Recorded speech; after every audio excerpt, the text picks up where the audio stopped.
Ali Khamenei এই নামটা শুনলেই ক্ষমতা, বিতর্ক আর প্রতিরোধের কথা মাথায় আসে। কিন্তু আসলে কে এই ব্যক্তি, যিনি প্রায় ৪০ বছর ধরে ইরানের ভাগ্য নিয়ন্ত্রণ করেছেন? চলুন আজ আমরা তার উত্থান আর পতনের সেই অবিশ্বাস্য আর জটিল গল্পটা একটু কাছ থেকে দেখি। ভাবুন তো একবার, ৪ দশক ধরে সর্বোচ্চ ক্ষমতায় থাকার পর তার শাসনের শেষটা হল যুদ্ধ আর গুপ্ত হত্যার মধ্যে দিয়ে।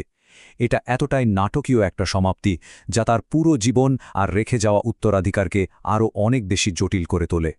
কিন্তু প্রশ্নটা হল, কিভাবে একজন সাধারণ ধর্মগুরু এমন এক নেতায় পরিণত হলেন যার শেষটা হল এতটা হিংসাত্মক? এই যাত্রার শুরুটা কোথায়? চলুন সেই উত্তরটাই খোঁজা যাক। তো চলুন একদম শুরু থেকে শুরু করা যাক। সময়টাকে একটু পিছিয়ে নিয়ে গিয়ে দেখি কিভাবে একজন তরুণ বিপ্লবী ইরানের সর্বোচ্চ নেতা হয়ে উঠলেন। তার জীবনের মোড়টা ঘুরে যায় ১৯৫৮ সালে, যখন তিনি আয়াতুল্লাহ খোমেনির ছাত্র হন। এই ঘটনাই তাকে বিপ্লবের পথে ঠেলে দেয়। শাহের শাসনের কড়া সমালোচক হওয়ায় তাকে বারবার জেলে যেতে হয়েছে, এমনকি নির্বাসনেও থাকতে হয়েছে। কিন্তু ১৯৭৯ সালের বিপ্লবের পর তিনি হয়ে ওঠেন নতুন ইরানের অন্যতম একজন কারিগর। এমনকি ইরান-ইরাক যুদ্ধের মতো কঠিন সময়েও তিনি দেশের রাষ্ট্রপতির দায়িত্ব সামলেছেন। আর ঠিক সেই সময়েই একটা বোমা হামলা তার জীবনটা যেন চিরদিনের জন্য বদলে দেয়। ১৯৮১ সালের সেই হামলায় তার ডান হাতটা অকেজো হয়ে যায়। কিন্তু এই ঘটনাটা তাকে দমাতে পারেনি, বরং তার রাজনৈতিক সংকল্পকে যেন আরও শক্তিশালী করে তুলেছিল। এটা কিন্তু বেশ অবাক করার মতো একটা ব্যাপার। ১৯৯০ সালে যখন তাকে সর্বোচ্চ নেতার পদ দেওয়া হয়, তখন তিনি নিজেই নাকি প্রথমে রাজি হননি। কারণ তিনি মনে করতেন ধর্মীয়ভাবে তিনি এই পদের জন্য যথেষ্ট যোগ্য নন। তার এই মধ্যম সারির ধর্মীয় পদমর্যাদার জন্য শেষ পর্যন্ত ইরানের সংবিধানই পরিবর্তন করতে হয়েছিল। আচ্ছা, ক্ষমতায় তো তিনি এলেন, কিন্তু এরপর তিনি কিভাবে নিজের মতবাদ দিয়ে শুধু ইরানকেই নয়, পুরো আন্তর্জাতিক রাজনীতিকেই প্রভাবিত করলেন? চলুন দেখি। খামেনের পারমাণবিক নীতিটা ছিল একটা ধাঁধার মতো। মানে, একদিকে তিনি ফতোয়া জারি করে বলছেন পারমাণবিক অস্ত্র হারাম বা নিষিদ্ধ, আবার অন্যদিকে তিনি এমন একটা পারমাণবিক কর্মসূচিকে সমর্থন করে যাচ্ছিলেন যা ইরানকে একের পর এক আন্তর্জাতিক নিষেধাজ্ঞার মুখে ফেলে দিয়েছে। তার বিদেশ নীতির মূল অস্ত্রই ছিল এই প্রতিরোধের অক্ষ। এর মাধ্যমে তিনি মধ্যপ্রাচ্যে তার মিত্রদের নিয়ে একটা শক্তিশালী নেটওয়ার্ক তৈরি করেন। বলা যায়, এর মাধ্যমে তিনি তার প্রধান শত্রু মানে মার্কিন যুক্তরাষ্ট্র আর ইসরায়েলের বিরুদ্ধে একটা লম্বা সময় ধরে ছায়াযুদ্ধ চালিয়ে গেছেন। খামেনির একটা বড় স্বপ্ন ছিল ইরানকে একটা অর্থনৈতিক পরাশক্তি হিসেবে দেখা, আর এই স্বপ্নের মূল ভিত্তি ছিল দেশের বিশাল তেল আর গ্যাসের ভাণ্ডার। কিন্তু তার এই স্বপ্নের পথে সবচেয়ে বড় বাধা হয়ে দাঁড়ায় একের পর এক আসা আন্তর্জাতিক নিষেধাজ্ঞা।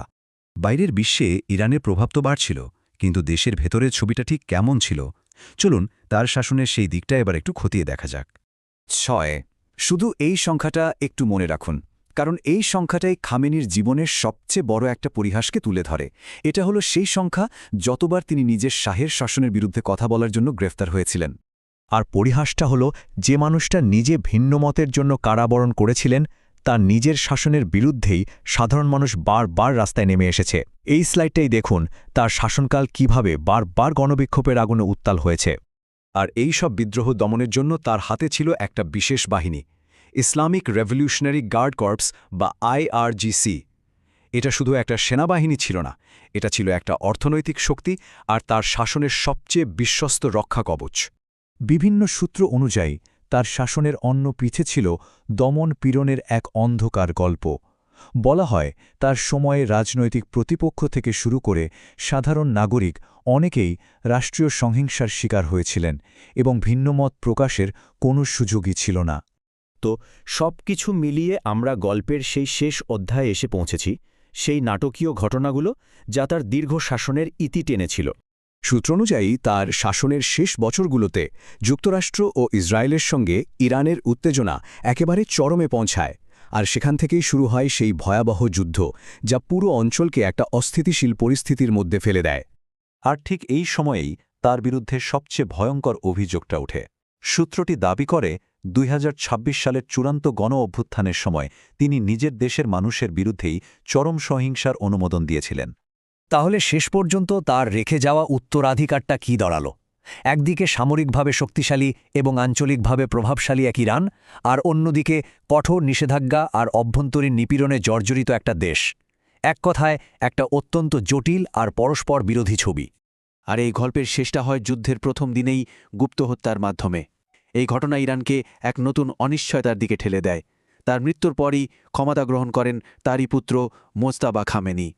এখন ইরান এক নতুন ক্রস রোডসে দাঁড়িয়ে, বাবার পর ছেলে। এই উত্তরাধিকার ইরানের জন্য কি বয়ে আনবে? দেশে স্থিতিশীলতা আসবে, নাকি জন্ম নেবে নতুন কোনো সংঘাতের?